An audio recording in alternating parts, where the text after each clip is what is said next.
Assalamualaikum warahmatullahi wabarakatuh. Waalaikumsalam warahmatullahi wabarakatuh. Apa kabar Mang Cek Bicek di Kota Palembang, khususnya Sumatera Selatan pada umumnya. Jumpa lagi bersama saya Meli Azhar di Koni Sumsel TV kali ini ya.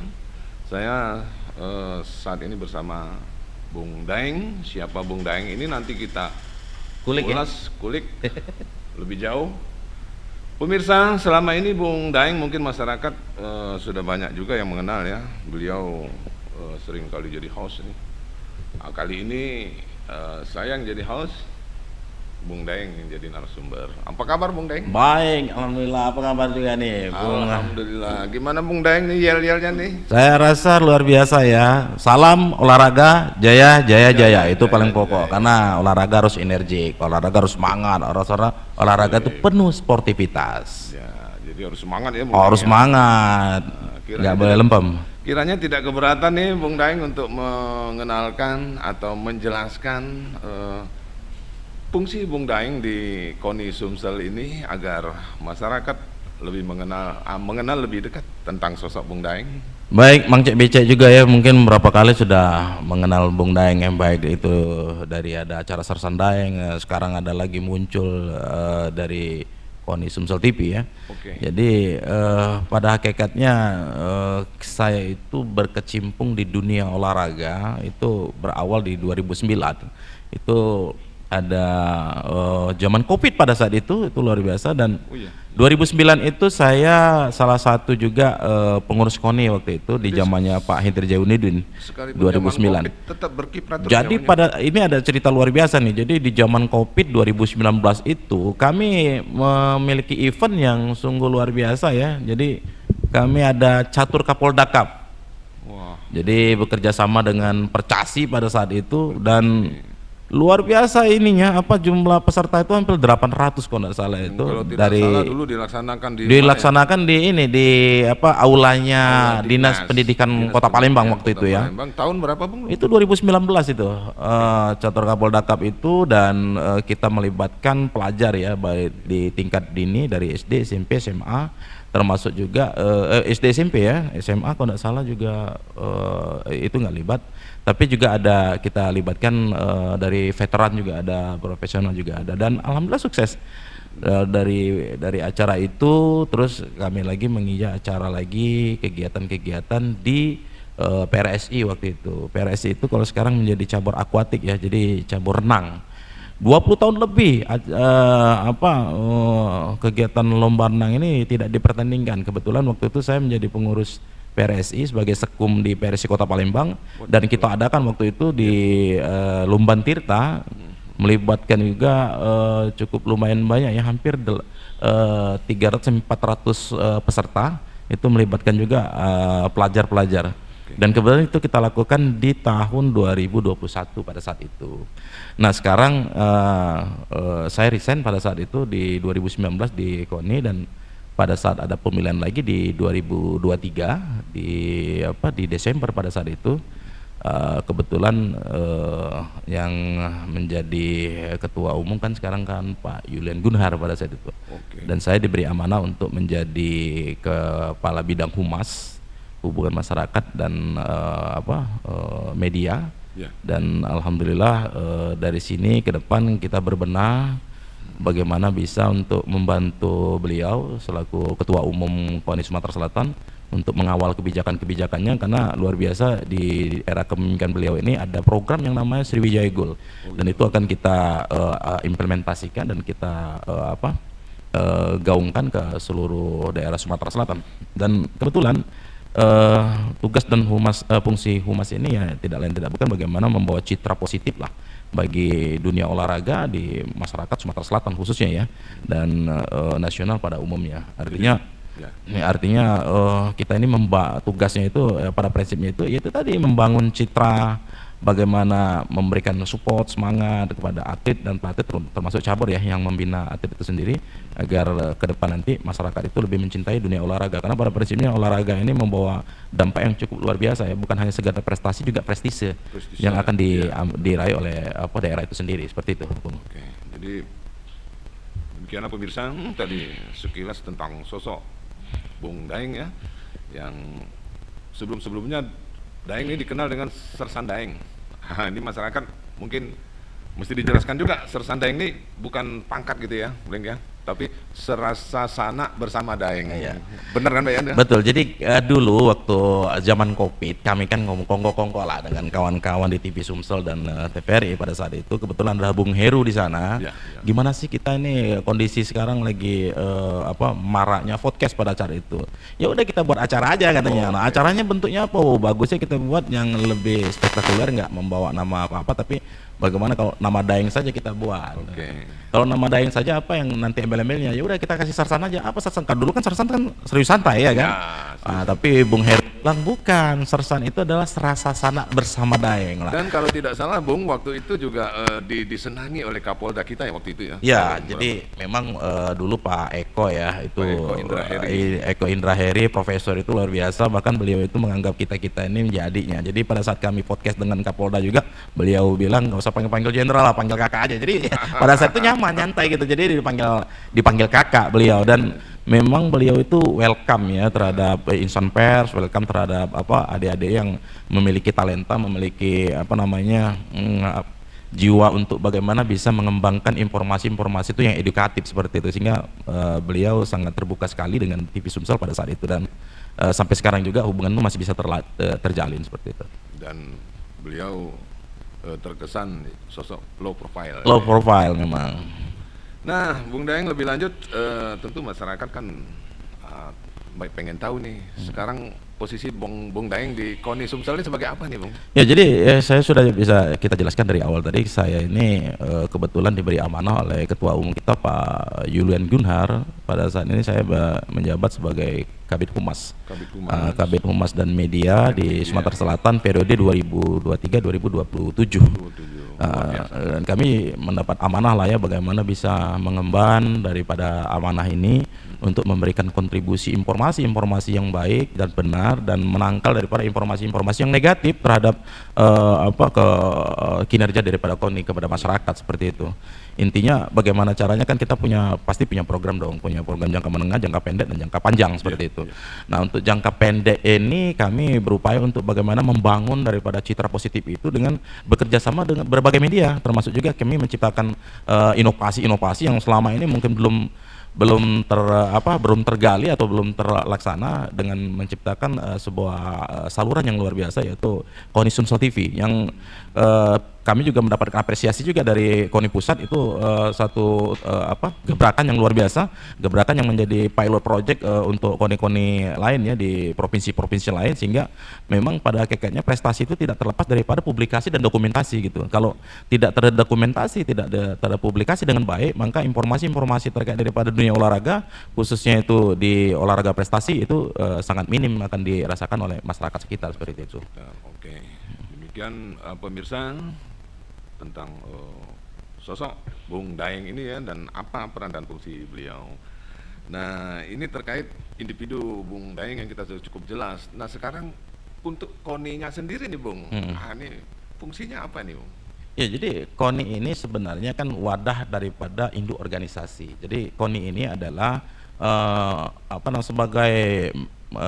sebagai mediator ya daripada pengprov atau pengurus provinsi dari cabur-cabur yang ada. Jadi KONI Sumatera Selatan ini memiliki keanggotaan itu adalah cabur-cabur.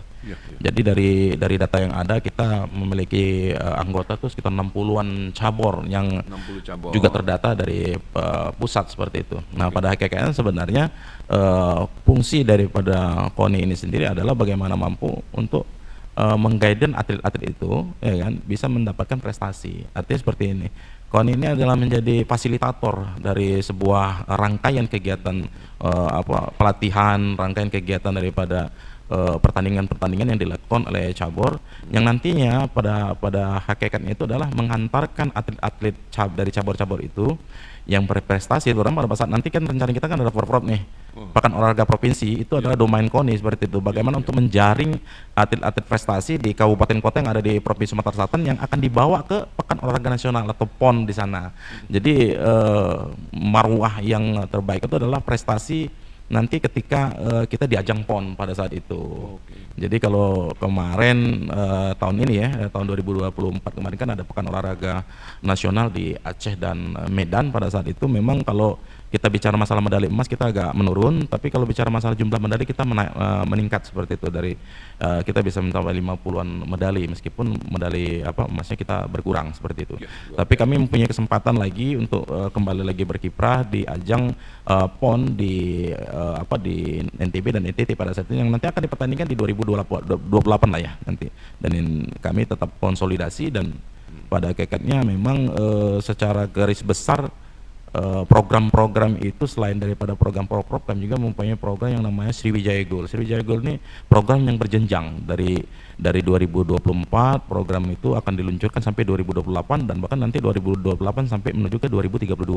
Nah, itulah puncak daripada yang kita harapkan agar puncak prestasi Provinsi Sumatera Selatan itu akan kembali berjaya lagi di urutan 5 besar di Pekan Olahraga Nasional nanti, seperti itu. Bisa dijelaskan Bung tadi Sriwijaya Goal, bisa dijelaskan secara rinci apa maksudnya Bung? Iya, jadi Sriwijaya Goal ini bagaimana kita mengkolaborasikan daripada potensi-potensi prestasi di cabur-cabur. Apa yang menjadi cabur unggulan buat kita? Apa yang menjadi pembenahan untuk meningkatkan prestasi itu sendiri.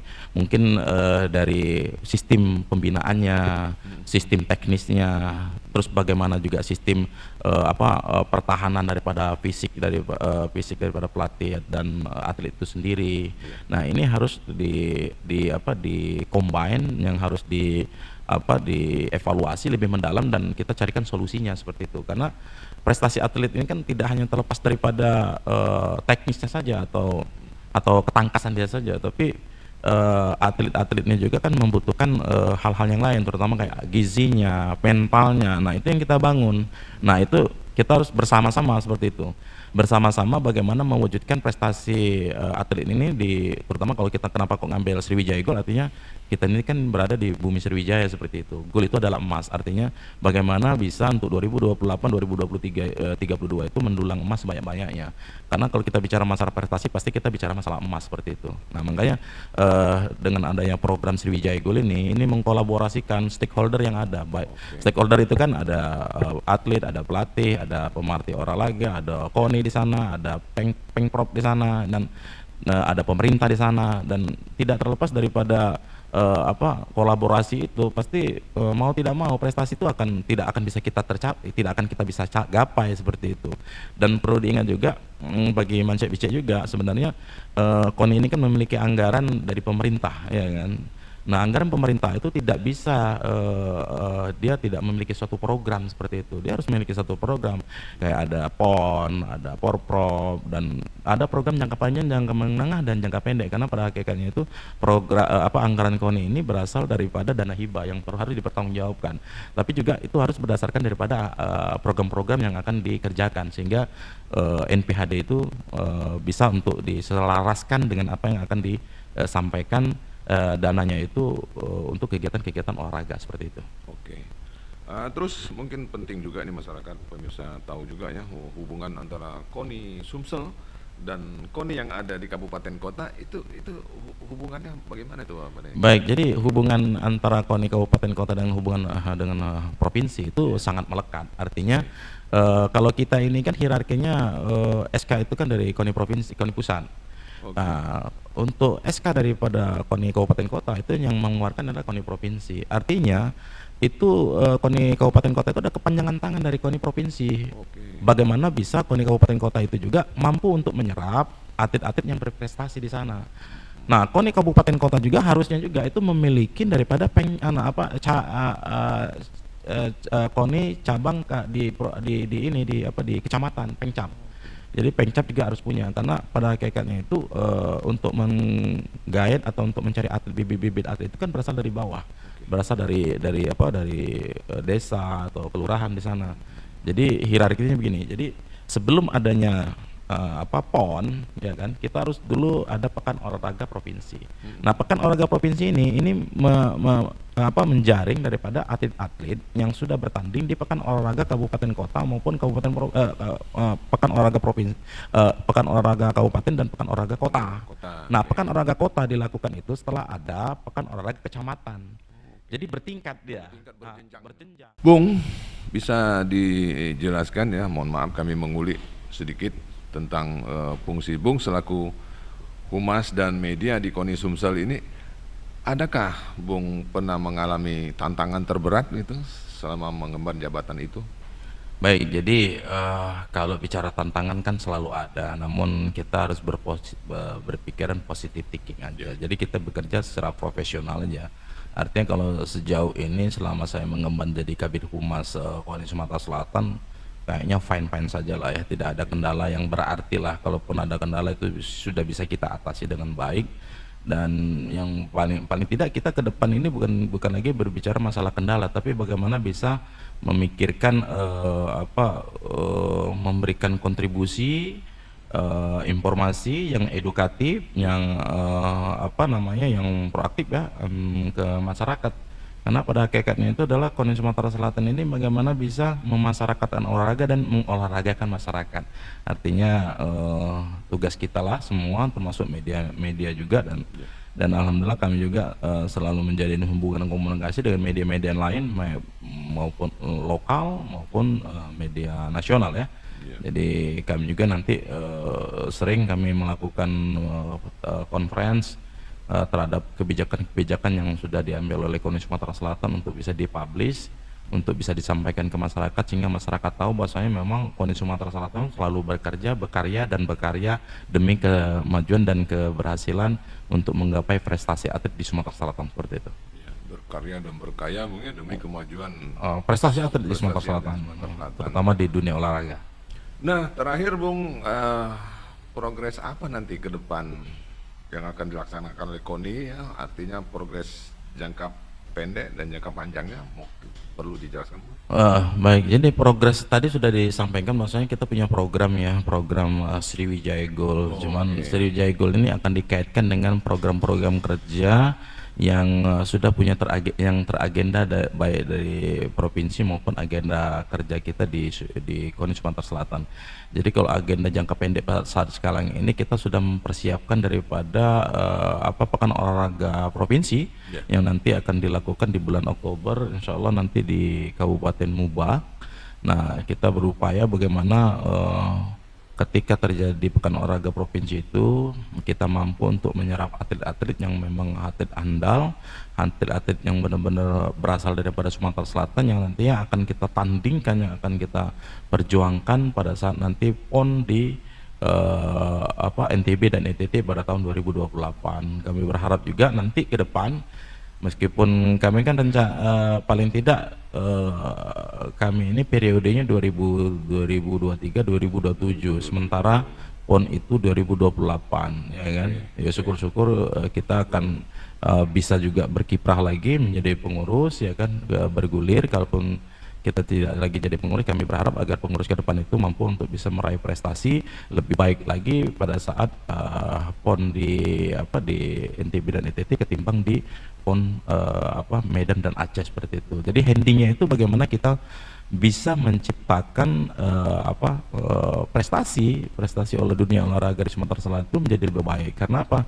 Ketika prestasi olahraga di Sumatera Selatan jadi baik, maka itu akan membawa dampak yang luar biasa terhadap pembangunan daerah itu sendiri, terutama daerah Sumatera Selatan. Kita tahu bahwasanya untuk olahraga ini bukan hanya prestasi saja, tetapi prestise, dan itu bisa mengundang daripada investor-investor atau wisatawan baik mancanegara maupun domestik, gitu, seperti itu. Karena di kita juga kan mengedepankan juga ada sport tourism di situ. Jadi bukan hanya prestasi, tapi juga bagaimana mampu untuk meningkatkan daripada bidang wisata sport tourism yang notabene-nya mungkin sekarang sudah beberapa cabur sudah melaksanakan, pertama di cabur balap sepeda ya. Jadi ada Grand Pundu di situ, mungkin ada nanti di dunia internasional di bulan 10 juga nanti ada Taekwondo juga akan pertandingan di levelnya itu level internasional, seperti itu. Oke. Demikian pemirsa, tadi apa yang dijelaskan oleh Bung Daeng ya. Semoga saja kita masyarakat Sumatera Selatan ini akan berbangga nanti melalui event-event yang dapat mengangkat nama baik Sumatera Selatan melalui cabang atlet gitu ya, cabang olahraga atlet. Demikian pemirsa, jumpa kita kali ini. Sampai berjumpa lagi di podcast kita berikutnya. Semoga lebih menarik lagi. Dan kami akhiri dengan wabillahi taufiq wal hidayah. Wassalamualaikum warahmatullahi wabarakatuh. Waalaikumsalam warahmatullahi wabarakatuh. Salam olahraga. Jaya, jaya, jaya, jaya. Jaya.